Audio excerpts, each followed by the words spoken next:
Are we still on topic?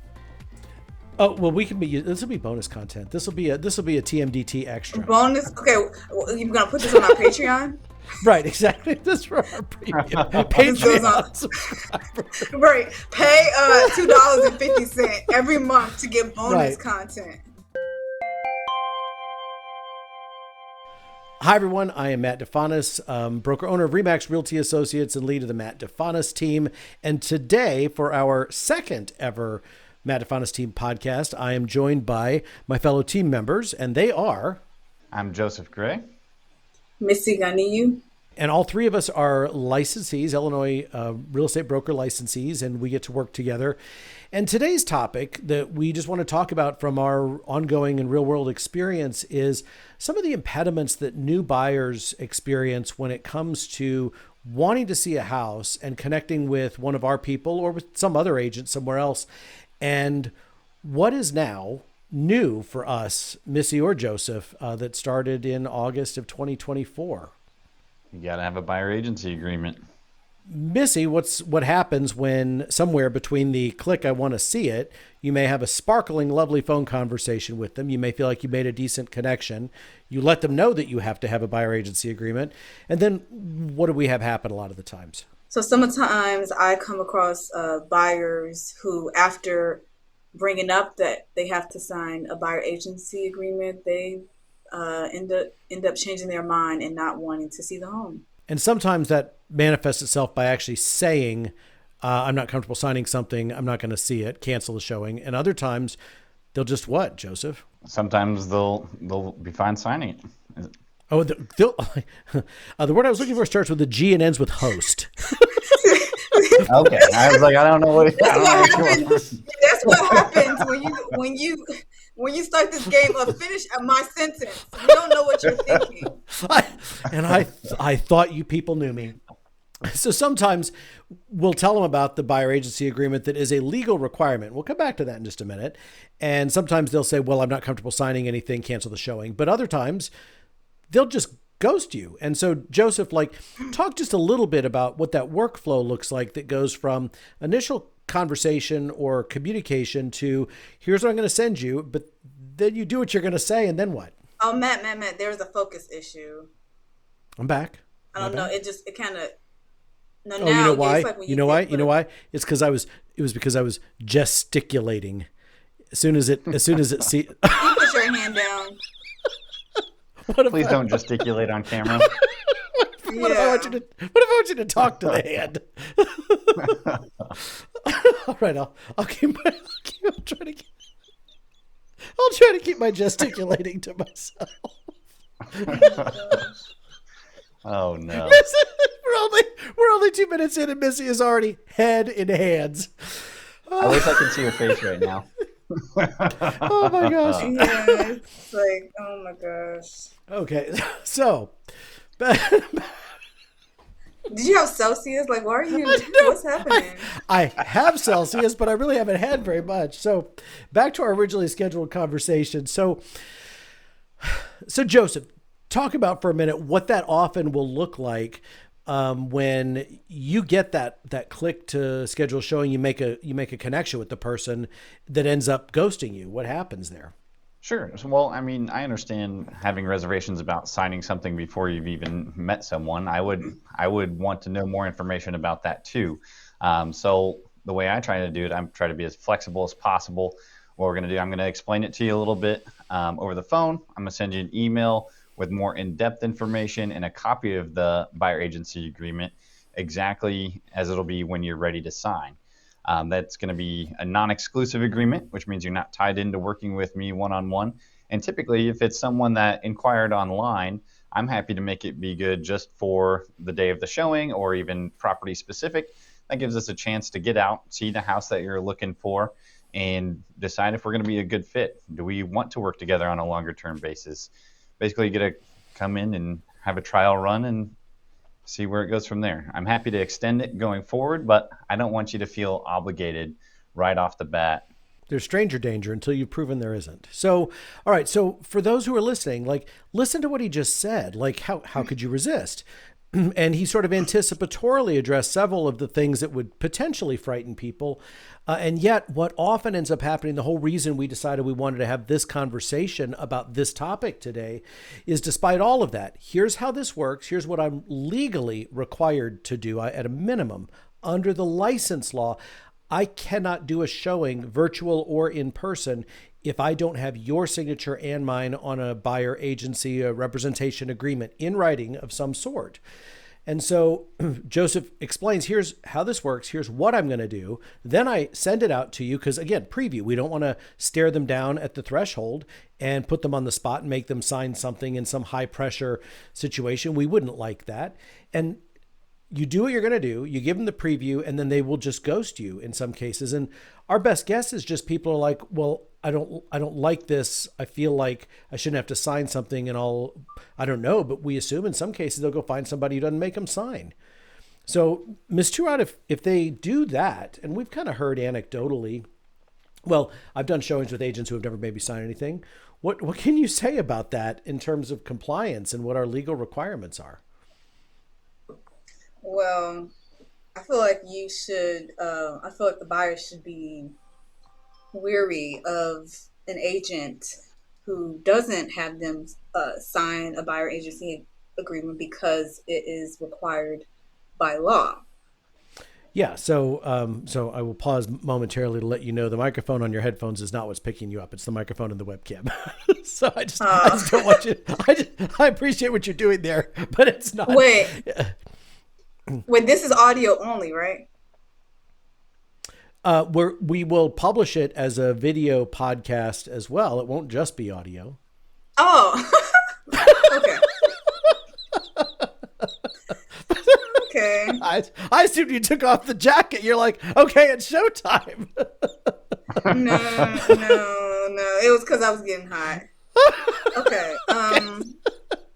So let's explain to clients, potential clients out there, what is actually legally required. So our entire industry, a couple of years ago, this is in 2024, there was a class action lawsuit settlement that the National Association of Realtors and a lot of real estate franchise networks and other brokerages signed on to. And part of that class action settlement to increase transparency to consumers was buyers. For too long, a lot of buyers didn't know how buyer agents got paid, how much they were getting paid, and agents would basically do the showings, not specify any of that, and take whatever a given property offered in buyer agent compensation, but the buyer didn't know that. And it would vary from property to property. Buyer wouldn't know if we were steering them to a property because one paid more and one paid less. And ethical agents should never have been doing that. But as a result of this class action settlement in 2024, nationwide, written buyer agency agreements became a legal requirement under the terms of that settlement. Then January 1st of 2025, August 17th of 2024, nationally, that became a legal requirement as part of the settlement. Starting January 1st of 2025, Illinois actually put that into its License Act. So here in the state of Illinois, the License Act itself requires that we have a written buyer agency agreement. And that's for buyers' protection more than ours. And so Missy's point that she was just making is, so if we're telling you we need you to sign this, and as Joseph had said, we're going to give you the least restrictive, least scary version that there is as a starter, as sort of the baby let me think, what was the term? Sort of the gateway agreement, the starter gateway agreement, and we'll graduate to something longer term and exclusive later. So we're doing the minimum that is required, and yet people say, well, I'll go deal with an agent that won't do it. And like Missy's point is, well, if the very first step is an agent who doesn't follow the basics of the license law, the concern is that really who you want to count on when you're embarking upon a journey that has a ton of compliance issues? Okay. So Matt, I have a question for you. Tables turned. Okay. So what do you say to a buyer who says, okay, can I just talk to the agent instead? Like That's a talk to the good. listing agent. Yeah. That's a good question. Okay, so let me zoom out for just a second to explain to people who are listening. So most websites that have real estate consumer websites, they're selling leads, and so when you click to schedule that showing, a lot of consumers will think that you're going to be connected with the listing agent, and in most cases you're not. Now there are exceptions. Certain sites will connect you with the listing agents, but most the big ones, you're going to be connected with an agent who has paid to get those leads, those clicks. And so if somebody says I want to be connected with the listing agent, I guess my first question is why? Because ironically, the listing agent is literally the only agent who cannot represent you and your interests exclusively when it comes to that property. So that's point number one. The listing agent may literally be the only person that can't actually fully help you. And point Well, number unless two it's dual is, agency, right? yeah. Oh, all right. Jumping ahead. Yes. So the listing agent could treat it as dual agency. More likely, they'll treat it as no agency. I owe you no, you're a stranger. I owe you no duties other than I can't lie to you, but I'm not on your side in any way, shape, or form. Dual agent has a conflict of interest. I can't share confidential information across the parties. And Joseph, you couldn't see it, but she yawned as soon as I started that sentence. It's a very typical reaction that I induce in people. Um, but the dual agent can't share confidential information, but also can't give advice to either party. So the dual agent really effectively has their hands tied. So it's only an agent that's working on your behalf that is on your side and has the full set of legal duties. Okay, so under the Illinois Real Estate License Act, real estate licensees owe a whole stack of statutory duties to their clients. And these are the same as common law fiduciary duties. And those duties, and I'm going to read off a cheat sheet if you see me look away from the camera, but those duties are loyalty, confidentiality, obedience, disclosure, accounting, and reasonable care. So there's 6 of them. If you're not a client, I don't owe those duties to you. The only duty is I can't lie to you. And that's really about it. And so, Missy, when you get one of those inquiries, are you trying to sell somebody something? What are you really trying to do? You're trying to attract a new client so you can do what? Yeah, I mean, I'm trying to get to know them and get to know them in Getting terms to of know what they're looking. you, getting to know all about. Go ahead. I'm sorry. She's gonna need a moment I'm to trying to recover. You're stealing the spotlight between get your to singing and your gesticulating. Right. right. I'm trying to get to know them in terms of what they're looking for. I'm trying to figure out how how I can help them, and this is I consider the first showing as a stepping stone to obviously continuing to work with them. I mean, I feel almost as though the first showing is an audition. Personally, I have the buyer sign. Well, my buyer signed a buyer agency agreement that expires in a week, and I say like, hey, at the end of this week, at the end of the week, or at the time that the buyer agency agreement expires, basically check in to see whether or not they want to continue to work with me.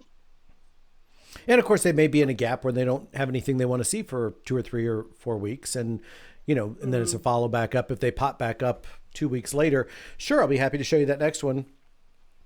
Either it's time to renew the one we had, extend the one we had, or I'm going to graduate you to something that's maybe 60 days, 90 days, and exclusive. We were talking briefly about dual agency and how through dual agency, you're kind of handicapped a little bit. You can't advise either party. You can't take confidential information to either side. And that's one thing, especially we're talking about the buyers right now, but from the seller's perspective, when we were working with clients to list and sell their home, we don't offer dual agency. You are hiring us to sell your home. We are not going to represent the other side when you've already hired us to do that. And I think that is a fantastic policy, just because it's so easy for one or both sides to feel like you didn't represent them fully, or that you didn't represent their best interests. So I'm a big fan of the not advocating for dual agency.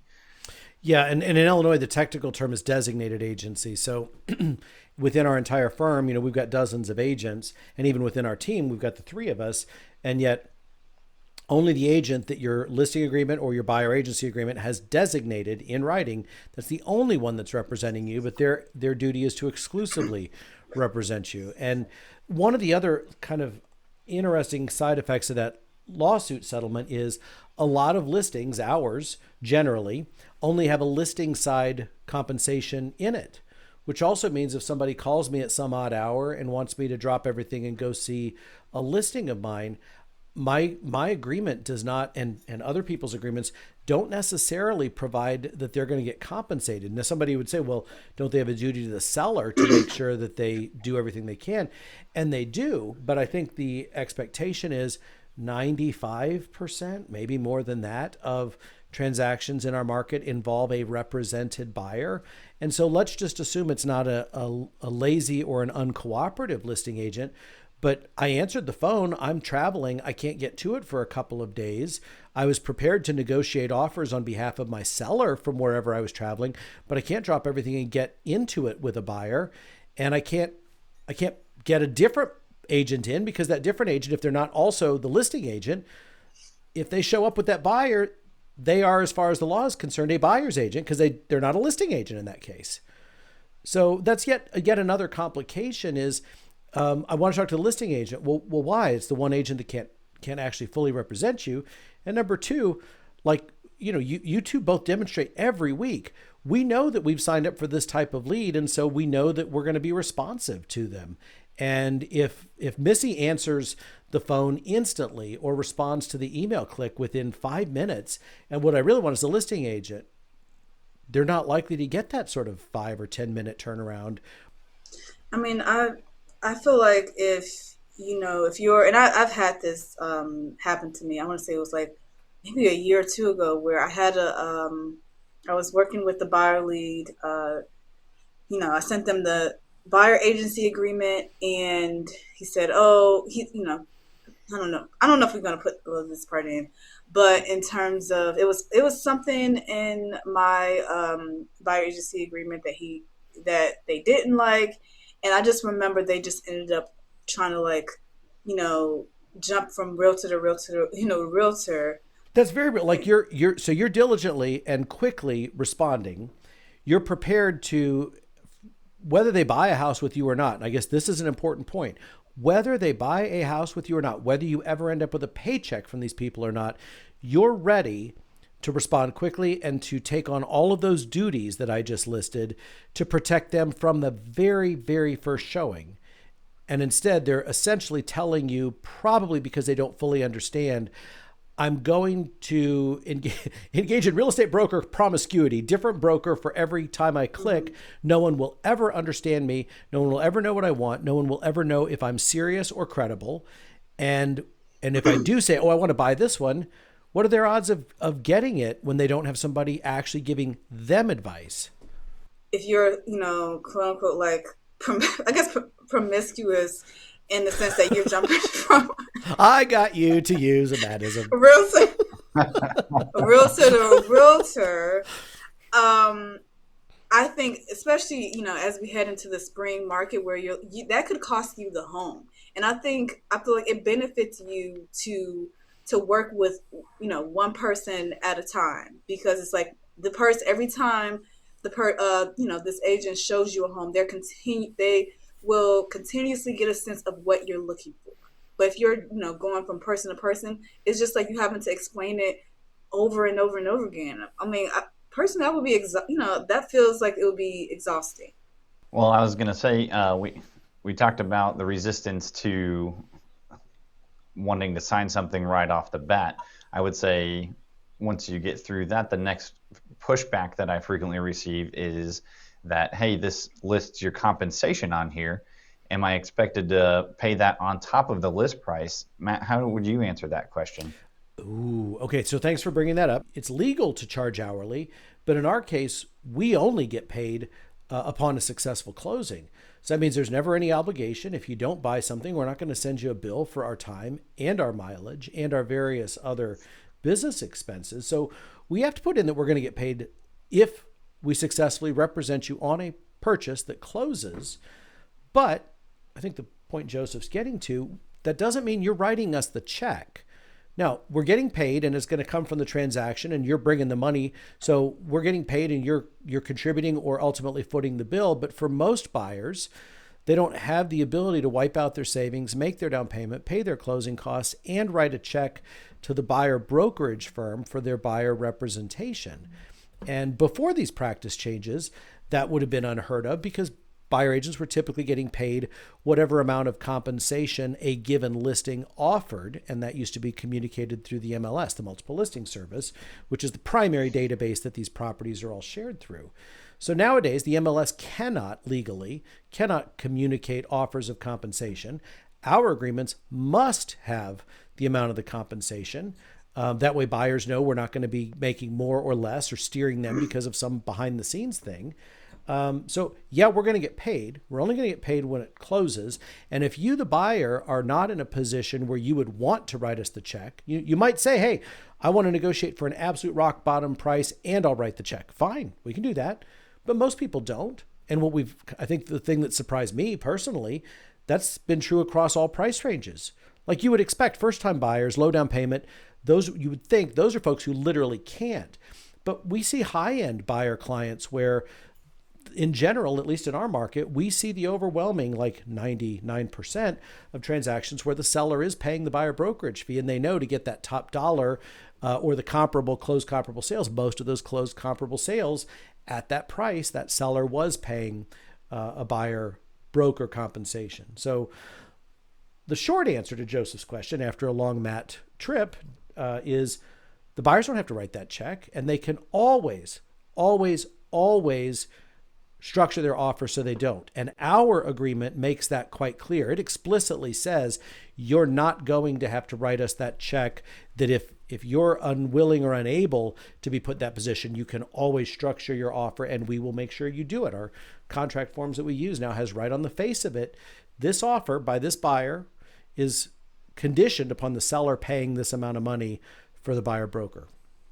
Even though, and Joseph, does that affect who we represent? Like, are you going to treat the seller differently or suddenly compromise your loyalty to your buyer because the paycheck's coming from the seller side of the table at closing? Absolutely not. No, I still have all my duties and allegiance to my client, and I'm going to represent them to the best of my ability. And that isn't new. The license law has basically explicitly separated compensation from those duties for basically 30 years. Ever since buyer agency debuted in the license law here, so I'm a nerd and a little bit of a legal nerd, but buyer agency in Illinois debuted in the 1990s. And ever since it made its first appearance in the License Act, because brokers that worked with buyers were getting paid from the seller side before buyer agency, the idea was they were sub-agents and they owed a duty to the seller. Ever since buyer agency debuted in the statute, there is a very explicit divergence. The compensation does not dictate agency. And so to Joseph's point, just because my paycheck may come from the seller side of the table, that in no way compromises any or all of my duties to exclusively represent the best interests of that buyer. So I'm going to ask a kind of an open question for both of you, just totally open-ended. Like when you get ghosted or when you have somebody who you make a really good connection with and think, well, I'm really getting along well with them. I have understood their story. Joseph and Missy and I were talking earlier today about a first conversation with a potential client that lasted 38 minutes. Like, I think we've really bonded and they won't sign. So what do you wish that people knew that they don't know? What's one or two things you wish they understood that we suspect they must not be understanding or must not know, because if they did, there wouldn't be this hesitancy? Sure. For me, I would say, especially initially, if there was an online inquiry and we're responding to that, it's non-exclusive and it's short-term. So there is no obligation for your end. If we go look at the property, you decide it's not the one for you, it's done right there. If you want to come back and work with me, I'd be happy to do so. But if you met me and decide you think I'm ugly, then you can go wherever you want. So there's no obligation there. For people, if they're listening to audio only, I mean, he sounds really good looking. If you're watching on video, you can tell he's a dang fine looking individual. So no one would ever. Missy's just Don't make me blush.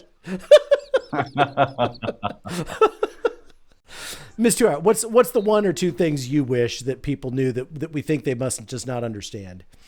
I would view the buyer agency agreement where it's like that's obviously the first thing where we're saying okay, this is going to be in terms of one of the sections, the part that really trip a lot of people is the compensation. It's like okay, this is the amount, but also when it comes to writing an offer, before even sending in an offer, I make sure to let my buyers look at it. So you'll see, like, hey, there's another section where I'm putting that, and there's even a section that Ooh. says who will pay for the buyer brokerage compensation. I make sure to stress that. That's like, So let me pause you because I want to make sure understand, confirm, clarify, amplify the point. So your agreement says, here's how much you're going to get paid. And it says in the agreement that you don't have to write the check. But then when it comes offer time, separately, part of that process is the amount that we agreed I'm getting paid, but that you're not writing the check for. Here's where you can find it in the offer, right?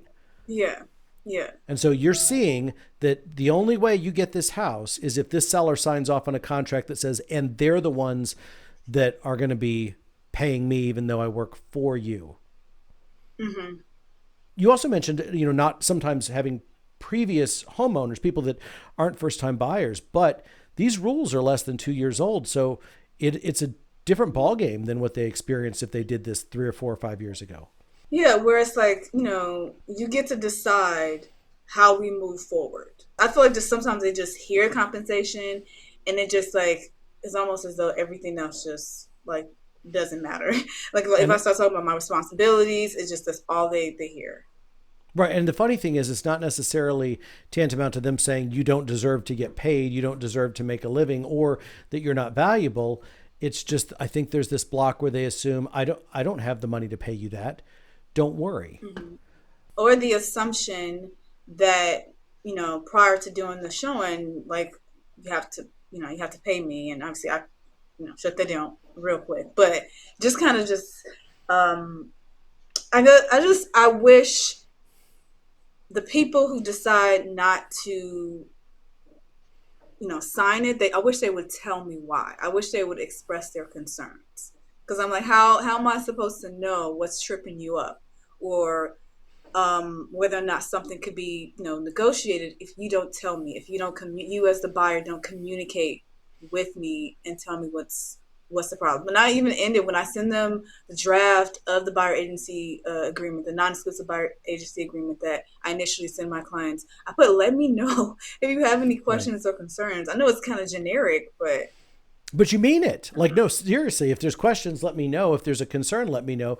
Because almost always what I hear both of you saying is whatever would stand between you and signing this, there's really no good reason that you wouldn't want to. And therefore, if you're concerned, there's probably something I need to explain better. And adding on to that, if you don't want to sign anything without having met one of us first, I know we're all available to meet in the office. And actually, I prefer to start off meeting in the office for a buyer consultation. I do know when we get the online inquiries, it's frequently, hey, we just want to go see this house. We don't necessarily want to sign up for long-term a long-term agreement here. Can we just go see this property? And I'm happy to do that. So we do have options if you want to do it electronically where we can send you the agreement that way, or if you'd want to come sit down either at the office or we can meet and grab coffee, we can do it that way too. I'm happy to meet you on your terms.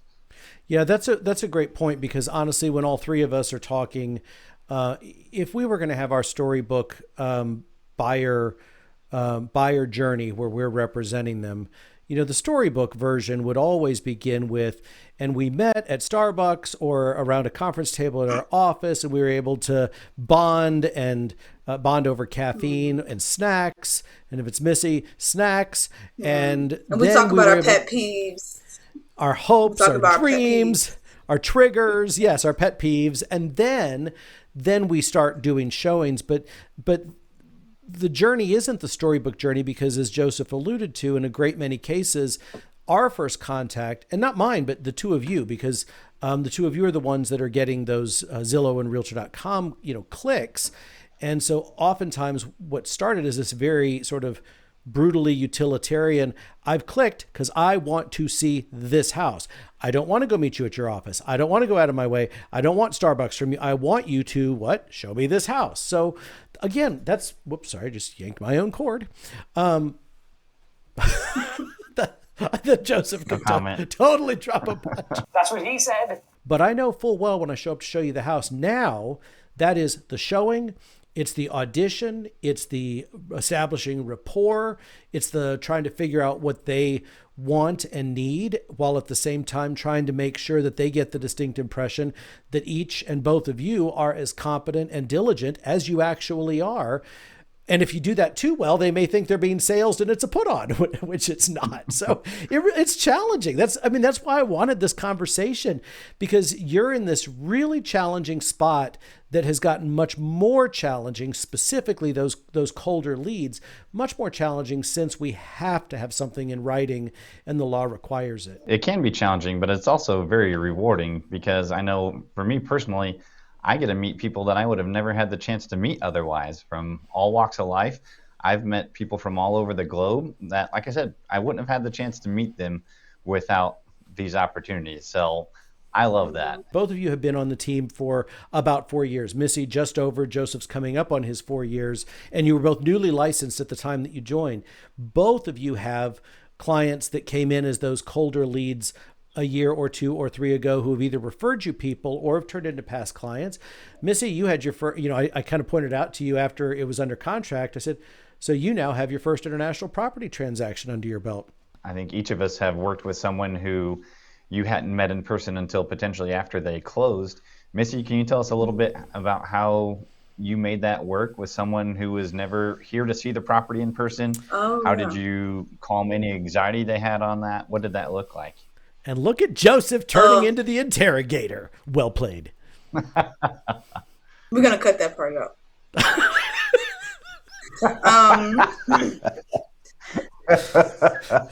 Which part? The interrogator comment? Yeah, right. You're going to have to be more specific. No. Matt's reaction. On to the next. So I think communication was clearly important. I just remember when it came to writing the offer, where I extended it an extra day, because it really was, it was daytime here, nighttime there. And maybe we had like a small window to be able to communicate with each other on the phone. But it wasn't as bad as I would think in terms of being able to reach out. Transfers. Yeah.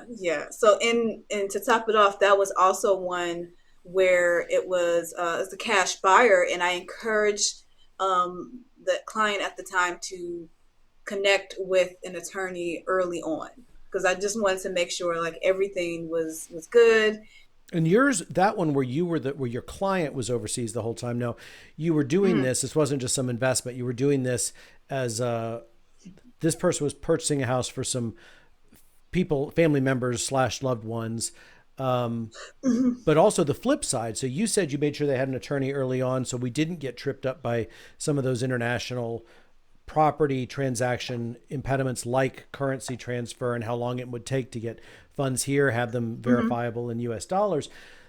Talk for just a minute about what went wrong when you were not on the client's side and an international client, because somebody else didn't do all of that, results in the biggest set of delays you've ever experienced. Oh, are we still on topic? Oh, well, this will be bonus content. This will be a TMDT extra. Bonus? Okay. You're going to put this on our Patreon?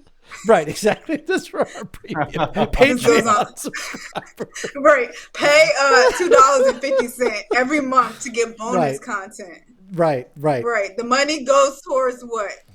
I'm getting a pedicure in preparation for my bonus content. Right. Oh no! Break out the grinder. Okay, wait, what? The bonus content will not be on OnlyFans. This is on Patreon. Okay, we're not that kind of an operation.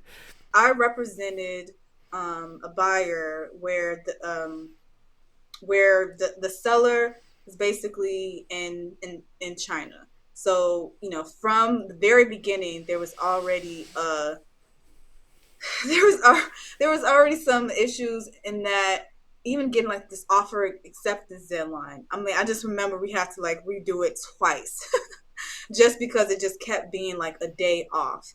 And I think the reason for the delay is the documents. I believe I don't know if it was some documents had to be notarized. I'm trying to Mm-hmm. remember what. Yeah, it was Yes, that was documents the that had to be issue. But they notarized. hadn't done that in advance. They hadn't made those arrangements in advance. Hmm. And to fill listeners in, Yeah. that's a standard part. Some of the seller documents had to be notarized, the deed and a couple of other things. If you're here in town, you stop by your lawyer's office if you're not going to be at closing and you get those notarized ahead of time. If you're going to go overseas or you're about to move overseas, you do it here before you leave the country. No big deal, even if your house isn't under contract yet. But if you are overseas from start to finish and no one is getting you prepped for that way in advance, these folks, if I remember, the delay was because they were in a far-flung part of China where to get a U.S. Hmm. recognized notary, they were going to have to essentially make a pilgrimage to a U.S. consulate. And there was some sort of a Hmm. domestic law enforcement disturbance. So after they made this pilgrimage, they couldn't get into the consulate when they thought they were going to. Yeah, and it cost my buyer a lot of money because it was just we had to delay the closing twice. And attorney's And fees so were it was, higher for the buyer because of the buyer's yeah, attorney and that's having what to I'm put talking in, about. yeah, quite a few more hours. So, yeah. All right. So let's, going back to as Ms. Stewart reminded us, going back to our originally scheduled program. So I'm going to offer a quick summary and then ask you for some final thoughts on our subject on what we wish buyers knew. So, what we've talked about in the course of today's conversation is the fact that even if we don't know you yet and you are a Okay. stranger to us and you click, from the moment that we start doing any sort of activity for you, all of those duties, care, obedience, loyalty, confidentiality, all of that stuff attaches to us. We want to always, always offer you nothing short of that full set of duties. And people are understandably suspicious. I don't want to be forced to sign anything right away. We try to make sure that they understand it's a starter agreement, it's short term, it's non exclusive. So, what are your closing thoughts on this, on what you wish people knew and things to look out for? This is the final twist. Things to look out for if you say, I'm not going to sign an agreement with Joseph or Missy, but somebody else throws an agreement in front of you from some other firm. What are the concerns? What final thoughts are what to look out for, if not us, then somebody else? I would tell a buyer who who's wanting to look for a home, but they obviously know that they need to sign a buyer agency agreement. Is I would be cautious of any agent who encourages you to sign an exclusive buyer agency agreement, Right especially out of if the you gate. haven't met them right out of the gate. Especially if you haven't met them, you don't know anything about them. It's just I think that's just a bad way to start off. And so instead, and obviously every brokerage has a different buyer agency agreement, but just I would say start off with a non-exclusive, because like I said, you know you're it's not even going back to the audition, um the audition example that I brought up earlier, where it's like you want to decide for yourself whether or not this agent that who's showing you the home is who you want to work with.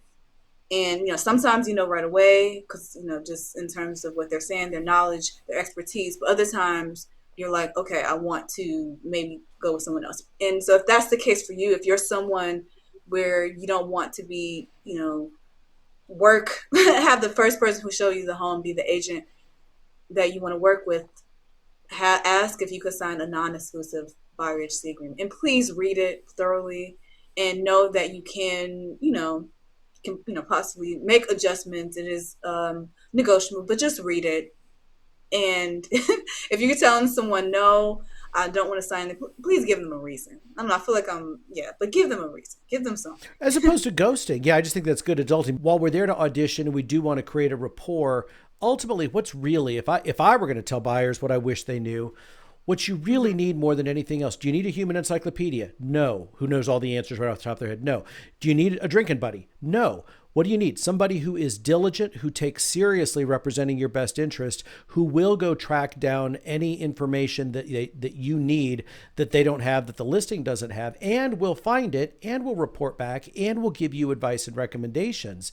And so a lot of times that best person for you isn't necessarily going to be the person you most easily bond with and think, oh man, we should go out drinking together. So I guess that's my point, is the person that's best for them may not be the person that just, to use a very informal term, that they just vibe with. Yes, we want a rapport, but it won't always be, oh yeah, this is my long lost bestie, or we're, brothers or sisters from brothers from another mother, sisters from another mister.